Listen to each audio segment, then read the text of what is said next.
Saudar os nossos irmãos que estão em casa, com a graça e a paz de Cristo Jesus. Nossos irmãos, nossa igreja MAC, em Sorocaba, São Paulo, Piauí, Porto Alegre, Florianópolis, São Bernardo do Campo, Fortaleza, Sergipe, Três Rios e Portugal. Louvado seja Deus. Em breve, Estados Unidos, em nome de Jesus. Temos mais uma família indo para Portugal, né? Uma família que foi edificada ontem no altar de Deus. Nosso João Vitor e Ingrid, Bibito. Então, nossa igreja de Portugal vai crescer. Louvado seja Deus. Vamos dar continuidade à pregação da palavra do Senhor. Mas antes disso, que eu esqueci aqui, nossos visitantes pela primeira vez, irmãos, com aquela calorosa salva de palma para a glória de Deus. Calma. Eu não falei o nome, tem que falar o nome. É que eu não combinei, foi mal. Quando eu falar o nome, né? Rogério! É isso aí. Cadê a pastora? Desacertada. É Suilene Martins. Suilene. Seja bem-vinda, minha irmã. Deus abençoe. Carla Fernando. Carla, seja bem-vinda. Deus abençoe, minha irmã. Fernando Gales. Seja bem-vindo, amado. Deus abençoe. Amém. Depois você pede oração no altar aqui. Tá triste, né? O Vasco perdeu de novo. Vamos abrir a palavra do Senhor, Atos capítulo 9. Atos capítulo 9.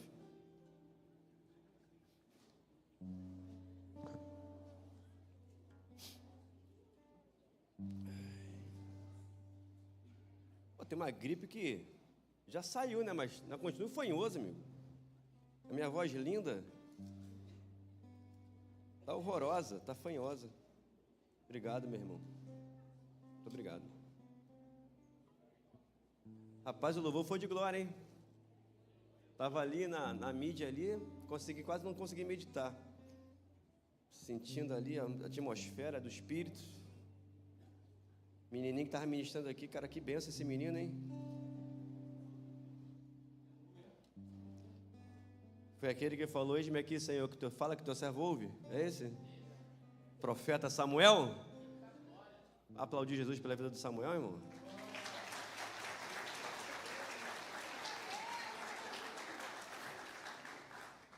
Pode projetar para mim, por favor? Atos 9.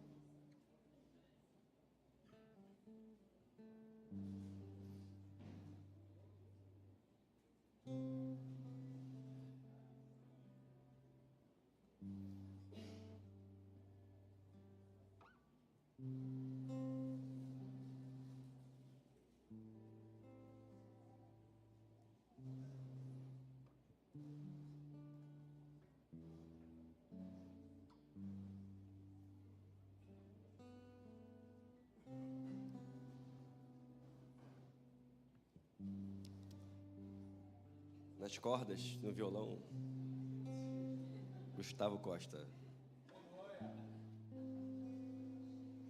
Se você é solteira, serva do Senhor, tira o olho. Vamos estudar. Tamo junto, irmãos? Vamos ler apenas, para não perder tempo, verso 15, pode ser? Versículo 15.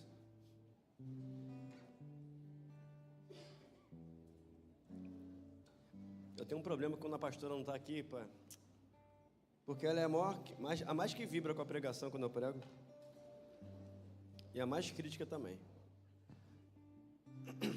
O Senhor, porém, disse a Ananias: vá, este homem é um instrumento que escolhi para levar o meu nome diante dos gentios e dos reis.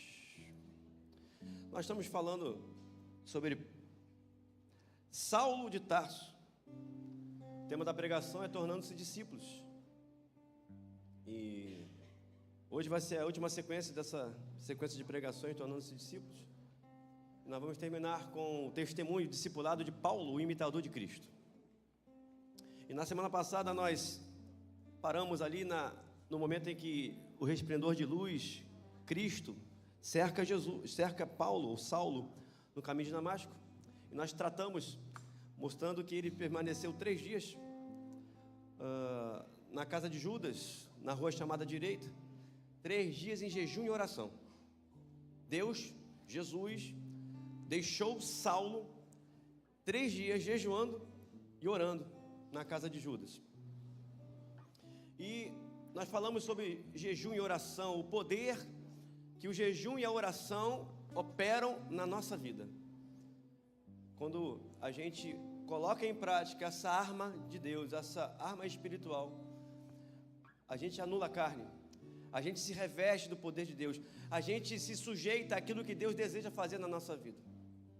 Então não há discipulado, não há como nos tornarmos discípulos de Jesus, sermos moldados por Cristo, se não houver jejum e oração na nossa caminhada. Eu falei, vou recitar novamente as palavras de John Wesley, um dos heróis da fé, que ele vai dizer que a gente pode até levantar uma geração que saiba cantar bem, tocar bem, pregar muito bem, mas se nós não soubermos levantar uma geração que saiba orar, seremos um povo sem a presença de Deus, porque é isso que realmente que representa a oração e o jejum na vida do Filho de Deus, da igreja. Comunhão, presença. Só ora quem tem fé, irmãos. Só jejua quem quer de verdade Deus na sua vida. Quanto mais jejum, quanto mais oração, menos da carne e mais de Deus na sua vida. Então é inconcebível, é para você a palavra que está aqui.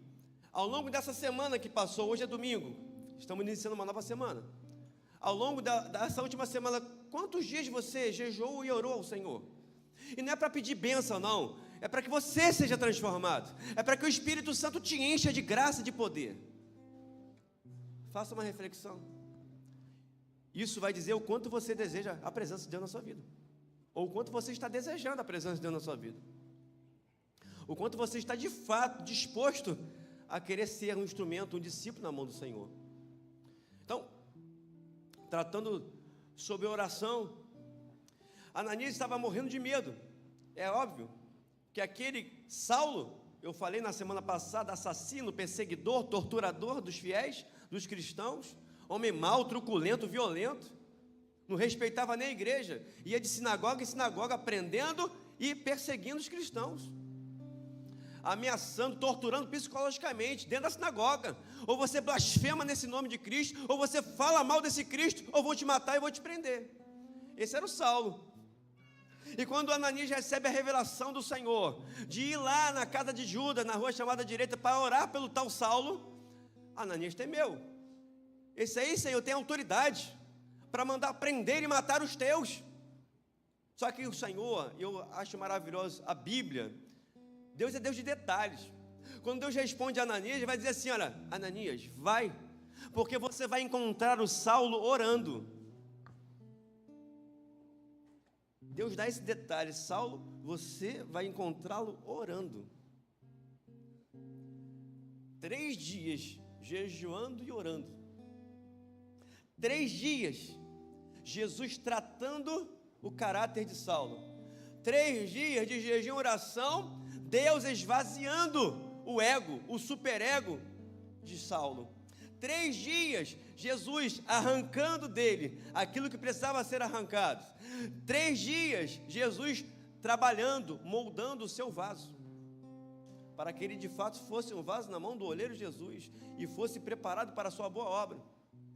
Eram 3 dias e Deus está respondendo para Ananias, não fique com medo, Ananias, porque a resposta entre linhas está assim, Deus está dizendo que ele já está orando, porque Deus está respondendo para Ananias, Ananias, esse assassino, esse homicida, esse homem violento que você está dizendo, você não vai encontrar mais, porque eu já estou tratando ele já está de joelhos na minha presença, ele já sabe quem sou eu, ele já sabe para que eu enviei, então você vai lá e vai orar, porque não vai ser esse assassino cruel, violento que você vai encontrar, mas você vai encontrar um vaso nas minhas mãos, sendo tratado, sendo moldado, orando e jejuando por mim.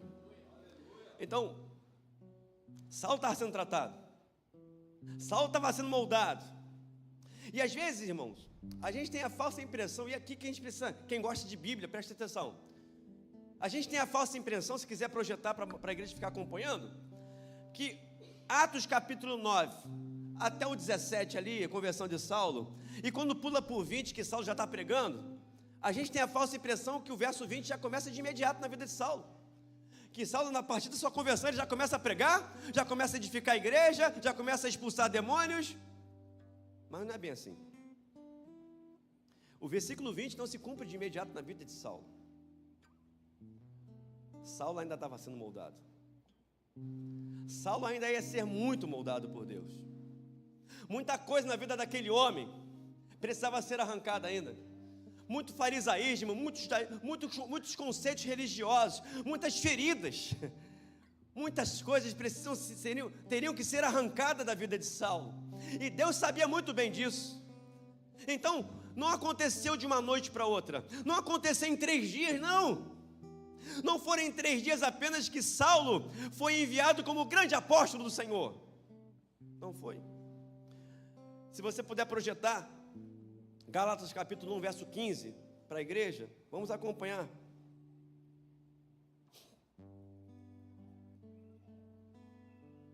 Diz a palavra, acompanha aí, até o verso 17.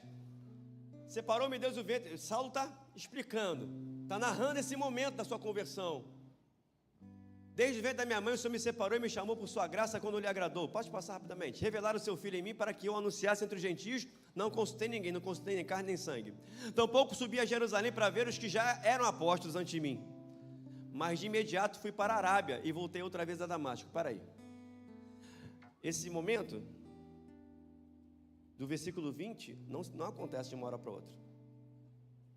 Da sua conversão em Damasco, Saulo vai explicar em Gálatas 1, 15, 17, 18 e 19. Se quiser projetar 18 e 19 para a igreja ir lendo, para ver que é verdade. Ele vai ficar 3 anos na Arábia. Deus vai mandar Saulo para a Arábia e vai permanecer lá 3 anos da sua vida no anonimato, sendo tratado, sendo moldado. 3 anos. Aí paramos para pensar, agora Saulo está pronto. Depois de 3 anos ele volta para Damasco. Aí entramos no versículo 22 do capítulo 9 de Atos. Voltou para Damasco, começou a demonstrar que Cristo, que Jesus era o Cristo, era o Senhor. Só que lá em Damasco, os judeus queriam matá-lo. Aí Deus manda Saulo sair de Damasco. Os discípulos ajudaram ele, descendo ele sobre um cesto, pela abertura da muralha da cidade, e enviaram ele para Jerusalém. Só que chegando em Jerusalém, a igreja não creu, a igreja não quis receber Saulo. Eu estou falando Saulo, e nenhuma vez eu falei Paulo, é Saulo. O nome original dele em hebraico, Saulo. Era assim que ele era conhecido, Saulo, até então. Saulo vai para Jerusalém, e a igreja, os apóstolos, os discípulos não quiseram recebê-lo, porque tinham medo. Até pouco tempo esse camarada era o mais violento, o mais perseguidor, o maior perseguidor da igreja. Não creram na conversão de Saulo. Atos capítulo 9, verso 26, diz que Barnabé vai ter que apresentar Saulo para a igreja em Jerusalém e dar testemunho dele. Barnabé vai explicar como foi a conversão de Saulo no caminho de Damasco, para que a igreja o recebesse. E então, a igreja recebe Saulo pelo testemunho de Barnabé. Barnabé era um grande apóstolo, um grande discípulo do Senhor. A igreja recebe. Saulo começa a pregar com coragem, diz a palavra, corajosamente em Jerusalém, para os judeus helenos, aqueles que tinham a cultura grega, os helenistas. Só que em Jerusalém também não receberam, não aceitaram o testemunho de Saulo. Os judeus não aceitaram o testemunho dele e quiseram matá-lo. E Deus manda Saulo sair de Jerusalém. Só que aí nós vamos entrar e fazer um parênteses nesse momento na vida de Saulo, porque Saulo não vai aceitar sair de Jerusalém, mesmo com a ameaça de morte, mesmo Deus falando, ele queria permanecer. Eu queria que você projetasse para mim Atos capítulo 22, verso 17. Vamos acompanhar. Atos, capítulo 22, verso 17. Acompanha na Bíblia aí. Verso 17, 18, 19. Saulo, ele está explicando que Deus mandou ele sair, mas ele ponderou com o Senhor. Ele vai dizer e vai justificar: Senhor, mas eu sou aquele. Eles sabem, os judeus sabem que eu sou aquele que ia de sinagoga em sinagoga, prendendo e matando aqueles que criam em ti. A tua testemunha Estevão, quando foi morta, eu estava ali consentindo, aprovando. Saulo rebate com o Senhor. Presta atenção, irmãos. Jerusalém era a cultura, ou era o centro cultural de Israel. Era o berço da cultura. Os homens mais letrados, inteligentes, cultos, economicamente, tudo era lá, em Jerusalém. Saulo passou 5 anos da sua vida sendo instruído, discipulado, ensinado aos pés de Gamaliel. Gamaliel era um grande líder judeu, um homem de muita autoridade, um homem culto. Não era qualquer um que era instruído aos pés de Gamaliel. Saulo foi. Saulo dominava o judaísmo, o farisaísmo e também a cultura greco-romana. Saulo era um homem muito instruído. Ele passou 5 anos estudando em Jerusalém. Ele está falando para Deus: Senhor, o Senhor sabe que eu conheço Jerusalém. Cada sinagoga eu entrei, nos becos da sinagoga eu conheço cada uma delas. Eu conheço Jerusalém na palma das minhas mãos. Saulo está rebatendo com o Senhor, porque ele entendia na sua concepção que ele estava pronto. Afinal de contas, já tinha passado 3 anos que ele ficou na Arábia sendo tratado. Já está bom. Agora eu estou pronto para ser enviado, Senhor. E eu quero assumir o protagonismo em Jerusalém. Não tem mais ninguém habilitado mais do que eu.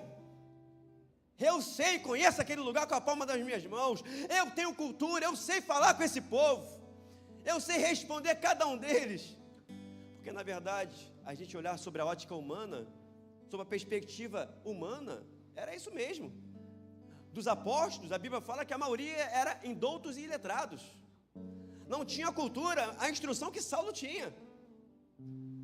Então Saulo se achava o mais capacitado para estar ali, pregando, anunciando o evangelho, dando testemunho de Cristo em Jerusalém. Irmãos, a coisa foi tão séria que Deus teve que usar os discípulos para arrastar Saulo de Jerusalém. E quando Deus fala, a palavra fala em Atos capítulo 22, 17, 18, 19 e 20, os discípulos arrastam, tiram Saulo de Jerusalém, porque senão ele ia morrer, porque não aceitaram o testemunho dele. Não aceitaram o testemunho. Ele não tinha ainda testemunho de discípulo. Ele ainda não tinha o testemunho de um filho de Deus.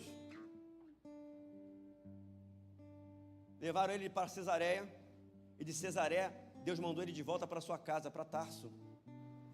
Sabe quanto tempo ele vai passar em Tarso ainda, irmãos? 13 anos.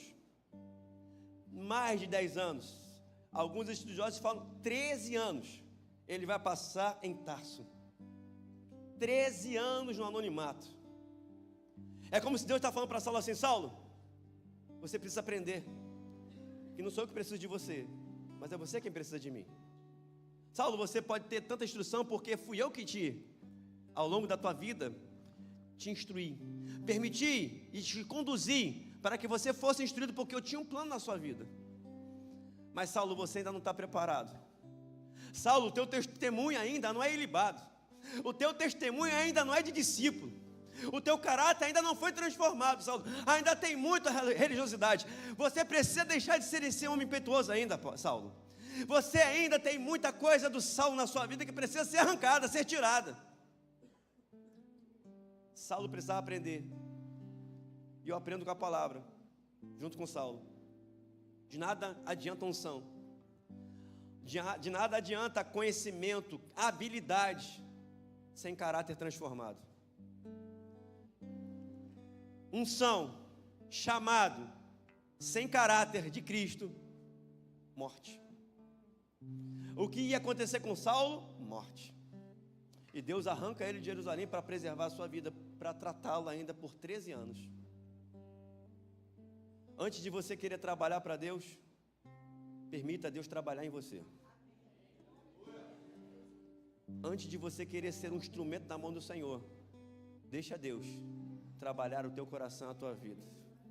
Antes de você querer exibir trabalho, unção, deixa Deus manifestar o caráter dele na sua vida. As pessoas veem que apesar da unção, antes da unção, você é alguém transformado, regenerado em Cristo Jesus. Mais vale para Deus caráter transformado do que unção. Eu já falei, mas muita unção não impressiona Deus. Habilidade, saber cantar, orar, isso não impressiona Deus. Saul foi um homem cheio de unção, mas a final da sua vida como foi? Sem a presença, consultando uma feiticeira, porque Deus não falava mais com ele. Saul foi um homem que não se permitiu ser moldado, tratado pelo Senhor, desobediente. Sabia que estava em desobediência e permanecia em desobediência, mesmo assim. Então deixa Deus para trabalhar na sua vida. Cada um de nós sabemos, irmãos, onde o nosso calo aperta. Cada um de nós, porque o Espírito Santo habita em nós, sabemos o que há em nós que não pode mais permanecer. Atitudes, pensamentos, sentimentos que não podem mais existir em nós, sabemos muito bem. Então deixa Deus trabalhar em você. Deixa Deus moldar a sua vida. Porque caráter, ou melhor, unção sem caráter, unção sem testemunho de Cristo é morte. Unção, chamado, sem manifestar caráter de Cristo, irmão, creia e viva isso, aprenda isso. Unção, chamado, sem manifestar caráter de Cristo é destruição, é vergonha para o Evangelho de Cristo. Ah, mas pregava bem, orava, Deus falou tanto através dessa pessoa, e hoje está como? Caiu? O que houve? Unção, chamado, sem transformação de caráter, é morte, é vergonha, é destruição, é vexame. Não gera vida. Deus quer através de nós gerar vida para aquele que está morto. Deus quer através de você libertar aquele que está em opressão, oprimido. Você e eu precisamos de fato manifestar, resplandecer Jesus. Você pode até ser alguém que não tenha cultura, não tenha tido a oportunidade de estudar muito, fala até o português errado, mas você, se tiver um caráter transformado, se você manifestar o caráter de Cristo, você será um instrumento poderoso nas mãos do Senhor. Deus não precisa de cultura, Deus não precisa dos nossos talentos, Deus não precisa da nossa habilidade, Deus precisa do nosso caráter transformado.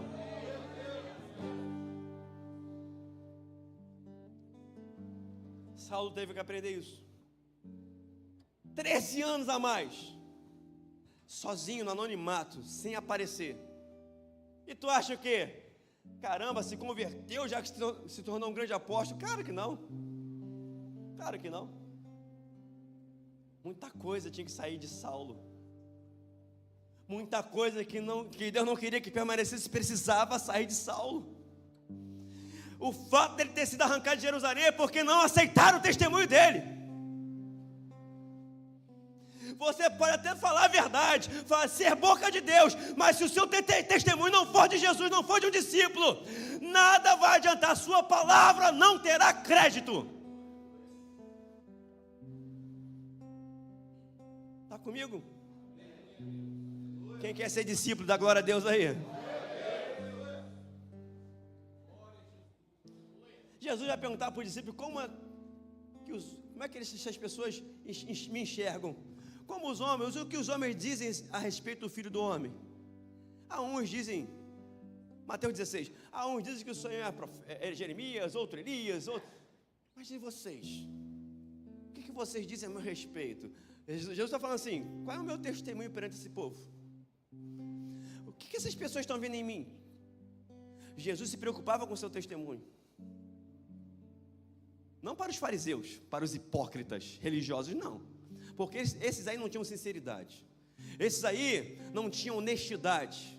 Só queriam cargo, posição social, honra, dinheiro, poder. Jesus os repreendeu, os fariseus, aos montes. Vós, fariseus hipócritas, vocês engolem um camelo e com um mosquito.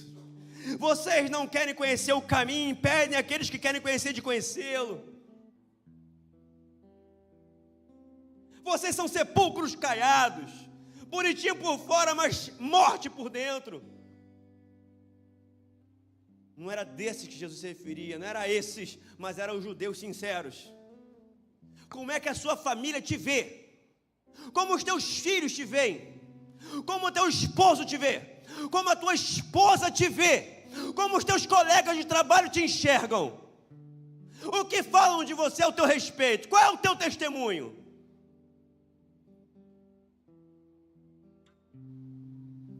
Ih, silêncio mórbido.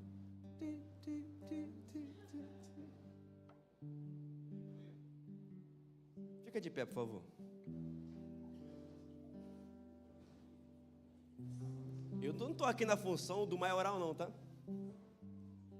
Eu só estou no altar aqui mais alto para você me ver. E as pessoas de casa também me enxergarem. Eu estou no mesmo plano que vocês.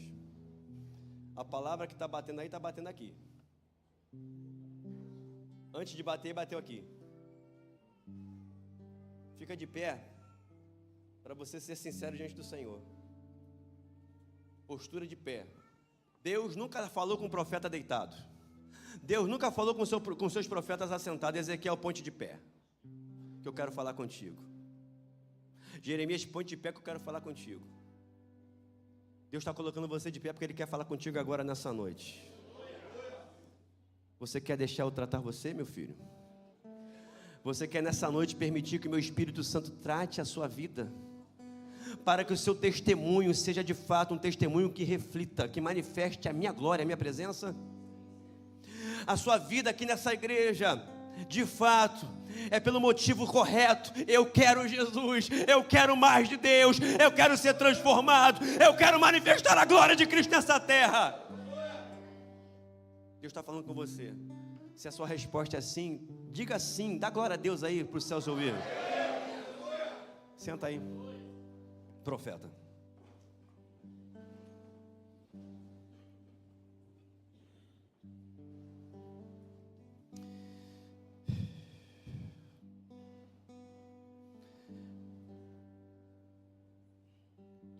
Depois de 13 anos em Tarso, no anonimato, Deus vai falar para Barnabé. Preste atenção, Barnabé era o cara proeminente, respeitado na igreja, respeitado entre os apóstolos. Deus vai falar para Barnabé e vai enviar Barnabé a Antioquia para pregar e anunciar o evangelho da graça em Antioquia. Só que lá em Atos capítulo 11, verso 25, você vai acompanhar comigo aí, Atos 11, 25. Barnabé vai se lembrar de Saulo. E Barnabé vai lá em Tarso para convidar Saulo para ir com ele. Saulo é convidado por Barnabé para realizar a obra missionária, a obra evangelística em Antioquia. Ambos vão pregar a palavra. Vai ter manifestação da glória, do poder de Deus, conversões, salvação de vidas. Aí pulamos para Atos capítulo 13, do verso 1 em diante. A igreja em Antioquia reunida, já havia uma igreja estabelecida, cheia do Espírito Santo. Estavam cultuando, adorando, orando ao Senhor. E no meio daquela atmosfera profética, o Espírito Santo baixa sobre os profetas e declara para a vida de Saulo e de Barnabé. E diz a palavra: apartai-me, separai para mim a Barnabé e a Saulo para a obra que eu os tenho chamado.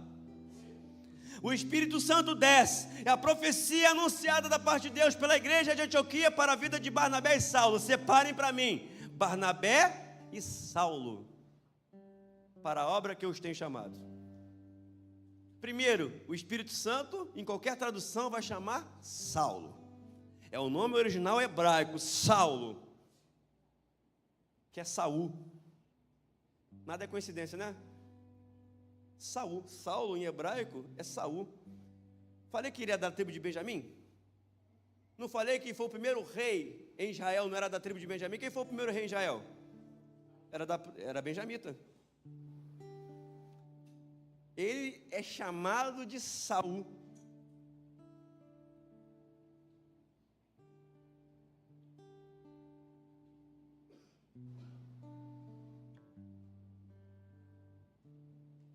Será que ele gostava de ser chamado de Saul? Porque o nome, para o hebreu, carregava a sua identidade e seu chamado. Vamos ver que não. Até então ele é chamado até por Deus de Saulo. Aí diz a palavra: separai Barnabé e Saulo. É por acaso isso, irmãos? A ordem. O que foi? Deu? Tá com frio? Tadinha. Pensei que fosse o Bento. Deu um treco ali, eu falei, cara, o Bento tá pulando no ventre. Deus fala: separem Barnabé e Saulo. Nada é por acaso. É porque a proeminência era de Barnabé. Saulo ainda nem era conhecido. Barnabé que tinha autoridade, o reconhecimento da igreja. Mas agora, Deus está se revelando no meio da igreja para mostrar que está enviando Saulo para a sua obra. A partir desse momento, pela igreja, a profecia anunciada no meio da igreja, Saulo está recebendo o chamado do Senhor e está sendo enviado para propagar o evangelho da graça de Deus de verdade. No meio do caminho, Atos capítulo 13, eles pregando o evangelho, Barnabé e Saulo. O procônsul Sérgio Paulo, não é Paulo Sérgio, é Sérgio Paulo. Amém? Mas é um cara de autoridade. Recebe aí. Não é Paulo Sérgio? Não, é Sérgio Paulo lá. Ele queria receber o evangelho, queria aprender mais, ouvir aquilo que Barnabé e Saulo estavam pregando. E havia um mágico, um filho do capeta, chamado Elimas, que tentou de todas as maneiras impedir de que o procônsul ouvisse o evangelho, ouvisse a palavra da salvação. Aí pode projetar aí? Atos capítulo 13, no verso 10, projeta aí.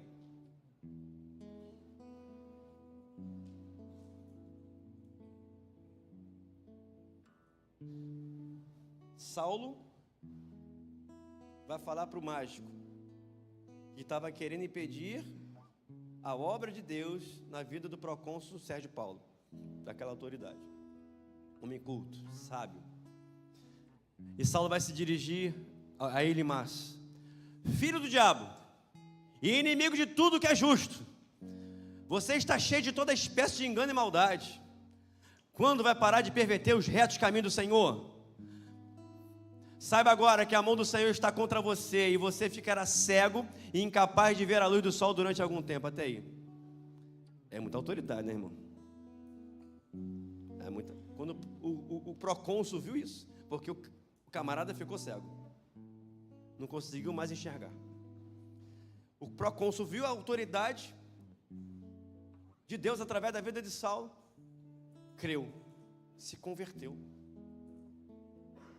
E a partir desse instante, você vai continuar em Atos capítulo 13, Paulo vai deixar de usar o nome hebraico Saulo, Saul, para usar o nome grego ou romano, Paulo. Por quê? Porque ele ia pregar para os gentios, ele ia pregar para os de fora.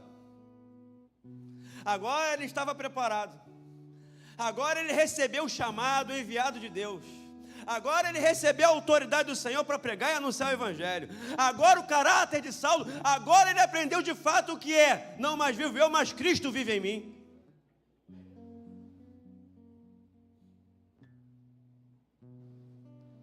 Agora ele vai usar Paulo para que todos soubessem da transformação que o Senhor fez na vida dele. E aqui, antes de caminharmos para o final, a nossa identidade é em Cristo. Ela precisa de fato ser preservada e ser demonstrada, manifestada. E a gente faz um paralelo aqui rapidamente. O quanto de Saul ainda há na tua vida?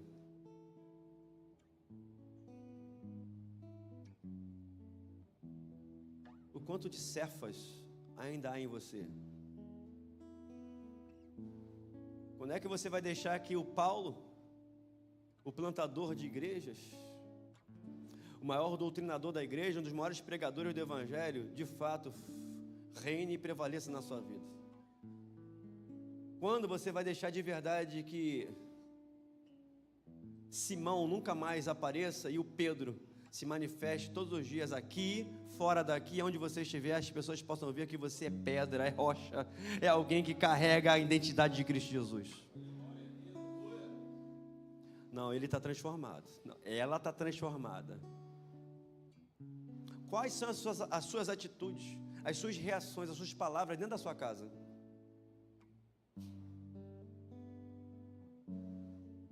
Você xinga? Você espanca seu filho? Você agride com violência as pessoas que estão com você? Você ainda carrega muita violência de Saulo na sua vida?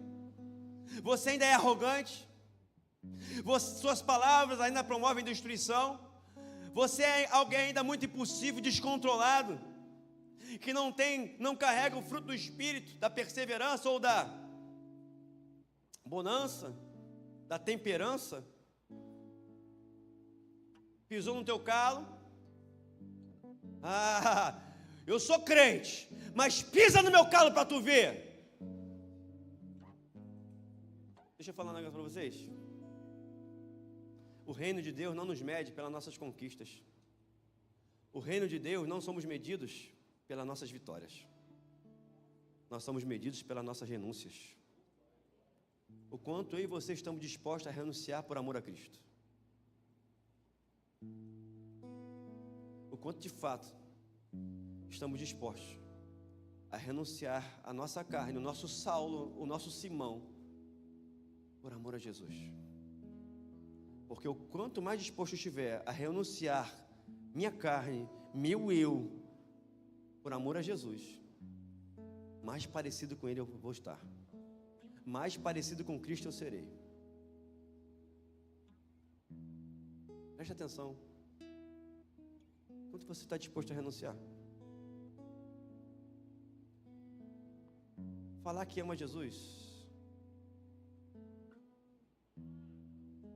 qualquer um pode falar. Porque amor não são palavras. Amor é atitude. Jesus vai dizer: aquele que tem os meus mandamentos e os guarda, esse é o que me ama. Quando você desobedece, você não está guardando os mandamentos, você não está amando a Deus. Quanto você está disposto a renunciar à tua carne? Quanto você está disposto de fato a dar a outra face quando te baterem na outra? O quanto você está disposto a caminhar 2 milhas quando te pedirem para caminhar 1? O quanto você está disposto a orar por aqueles que te perseguem?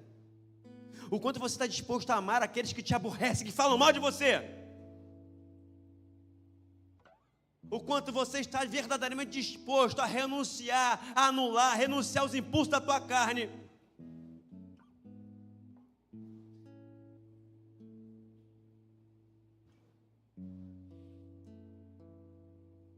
A dizer não. Eu não quero te desonrar, Pai. Eu não quero te desagradar, Deus. Eu te amo, Senhor. Eu amo o teu chamado na minha vida. Eu sei quem é o Senhor. Eu sei o que o Senhor fez na minha vida. Então nada vai substituir tua presença como eu que eu tenho contigo. O quanto você está disposto a dizer não para o impulso da tua carne, para um prato de lentilha? Porque Esaú por um instante, por um momento, negou o Senhor, anulou, recusou a bênção de Deus.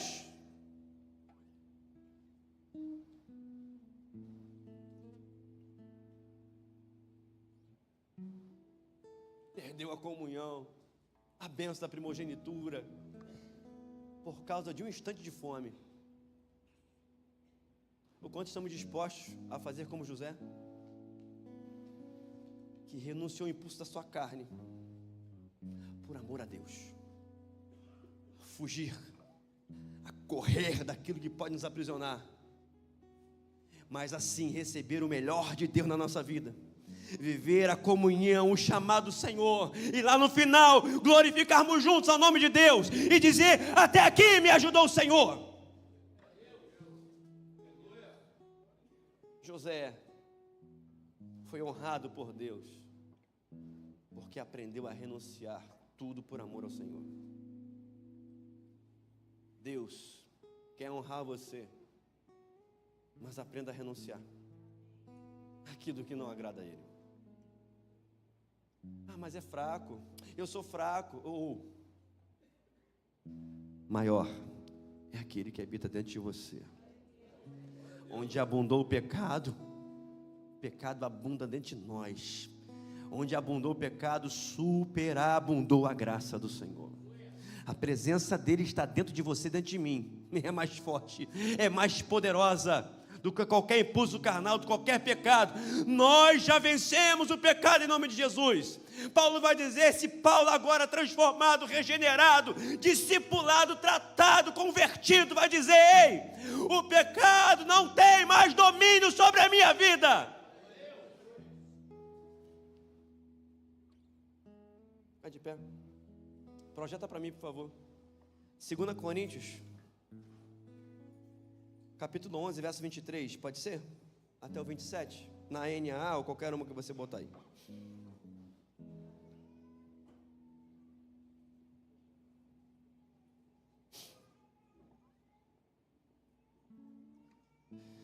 Assim diz a palavra do Senhor, Paulo dizendo, são ministros de Cristo? Falo como fora de mim, eu ainda mais, em trabalhos, muito mais, em açoites, mais do que eles, em prisões, muito mais, em perigo de morte, muitas vezes. 3 vezes fui açoitado com varas, 1 vez fui apedrejado, 3 vezes sofri naufrágio, 1 noite e 1 dia passei no abismo, recebi dos judeus 5 quarentenas de açoite menos 1.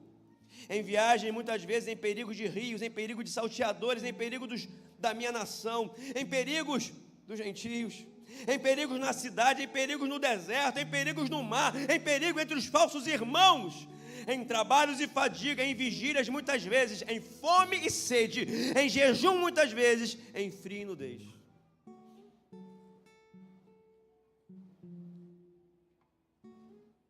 Paulo está dizendo que ele está carregando as marcas de Cristo, as marcas do Evangelho de Cristo na sua vida. O quanto você está disposto a sofrer por amor a Jesus? O Evangelho da facilidade é o que a nossa sociedade vive hoje. Ar-condicionado, cadeira confortável, tudo de mão beijada, tudo prontinho. O quanto você está disposto a renunciar a tudo? Seus desejos, suas vontades, seus planos, a renunciar tudo por amor a Jesus. Eu termino com a última carta de Paulo, 2ª carta de Paulo ao Timóteo, na 2ª prisão dele em Roma, prestes a morrer. O cara que foi um grande pregador, o maior edificador, plantador de igrejas, o maior doutrinador da igreja, um homem que viveu experiências extraordinárias com o Senhor, que anulou, negou, renunciou sua vida por amor a Cristo. Não mais vivo eu, mas Cristo vive em mim. E agora a vida que eu vivo na carne, eu a vivo pela fé no Filho de Deus. 2ª carta de Paulo aos Timóteos, no capítulo 4, verso 16, pode projetar na NVI, para mim, NVI. 2 Timóteo 4,16, diz assim, na minha primeira defesa, ninguém apareceu para me apoiar. Paulo estava sendo condenado, ele foi julgado, nenhum discípulo, nenhum daqueles que foram abençoados pelo ministério de Paulo, ninguém apareceu para defendê-lo, todos me abandonaram. Que isso não lhe seja cobrado. Paulo estava na cadeia, na masmorra, na prisão, preso, vivendo os últimos momentos da sua vida. Mas o Senhor permaneceu ao meu lado e me deu forças, para que por mim a mensagem fosse plenamente proclamada, e todos os gentios a ouvissem, e eu fui libertado da boca do leão. O Senhor me livrará de toda obra maligna, e me levará salvo para o seu reino celestial. A Ele seja a glória, para todo sempre, amém. Paulo está dizendo que todos abandonaram ele. Ninguém foi em sua defesa, ninguém apareceu, até porque aquele que defendesse Paulo seria acusado com ele, porque agora ele está preso e ia ser morto por crime. Não que ele tivesse cometido algum crime de fato, mas o julgamento dele foi de crime. Mas na cadeia, no último instante de vida, ele pregou, anunciou o evangelho para todos que Deus enviou a ele. Eu falo aqui, termino a mensagem, irmãos. Esse homem disse: sede meus imitadores, como eu sou de Cristo. Será que a gente está preparado? A gente cobra tanto de Deus, a gente reclama, murmura, se acha tanto no direito, mas fazemos tão pouco. Estou errado? Deixa o Espírito Santo fazer uma análise na sua vida agora. Deus está sondando teu coração. A gente é muito cheio de si. A gente se acha até no direito de falar mal do irmão, da liderança, das pessoas que até querem cuidar de nós, mas falamos mal, reclamamos, jogamos a culpa em cima de todo mundo, porque a culpa nunca é nossa. Ah, mas fulano, mas Senhor, foi a mulher que tu me deste. Esse é o homem natural, essa é a nossa carne. Será que estamos preparados para anunciar para a nossa família, para os nossos, para esse mundo: sede meus imitadores como eu sou de Cristo? Ou será que Deus tem que tratar muito nosso caráter ainda? A palavra é para todos. Se hoje ouvides a sua voz, não endureçais o vosso coração. Eu creio que Deus me enviou aqui para pregar essa palavra ao seu coração essa noite. Eu creio que foi Deus falando através da minha boca para as nossas vidas. Então Deus está te convidando a não carregar mais marcas de pecado, marcas da destruição, de frustrações, de mágoas, mas assim como Paulo, carregar as marcas de Cristo Jesus. Para cada cicatriz, cada marca que ele olhava no seu corpo, ele lembrava de como Deus o livrou, de como Deus foi com ele, de como Deus usou a vida dele para salvação e libertação de vidas. Certamente a marca da mordedura, da mordida da serpente, lá na ilha de Malta, ficou na sua mão. A serpente agarrou ele, mas ele não morreu. Deus o livrou da morte. Todos viram que Deus era com Paulo, e ele carregava as cicatrizes, as marcas daquela mordida. Mas quando ele olhava para aquelas marcas, ele glorificava o Senhor, porque ele sabia: Deus me livrou da morte, o Senhor sempre foi comigo. Porque as marcas de Cristo não são para a nossa destruição, mas são para a glorificação dele na nossa vida, para entendermos que não somos nada, mas o Senhor sempre será na nossa vida conosco. Não mais vivo eu, mas Cristo vive em mim. Deus quer falar com você. O ato do culto a Deus tem agora o apelo, que eu não quero chamar de apelo, porque Deus não apela para ninguém. Tem um convite do Senhor para você essa noite. Façamos então nunca apelo, é convite. Deus não apela, Deus convida. A decisão é só sua. O altar é de Deus, não é meu, não é seu, é de Deus. A sua vinda no altar é um ato de fé, de que você reconhece que você deseja ser um discípulo de Jesus, de que você deseja ser tratado, de que você deseja de fato manifestar o caráter de Cristo, de que você de fato deseja ser alguém que seja testemunho de Jesus nessa terra. Parar de viver de engano, Deus conhece o nosso coração. Aquele que se humilha será exaltado. Não os humilhados serão exaltados. O que se humilha será exaltado. É o que se humilha diante do Senhor, perante Deus. O quanto você está disposto a renunciar, isso vai dizer o quanto você vai ser parecido com Cristo. A renúncia da sua carne, do seu eu, do seu Saulo, do seu Simão, seja feita hoje nesse altar em nome de Jesus. Deus te convida. Aqueles que estão aqui, os intercessores vão estar impondo as mãos, assim como Ananias impôs sobre a vida de Saulo, e caíram dos seus olhos as escamas, e seus olhos, sua visão foi recoberta, e Saulo foi batizado com o Espírito Santo. Seja você liberto, batizado com o Espírito Santo, renovado, restaurado em nome de Cristo Jesus.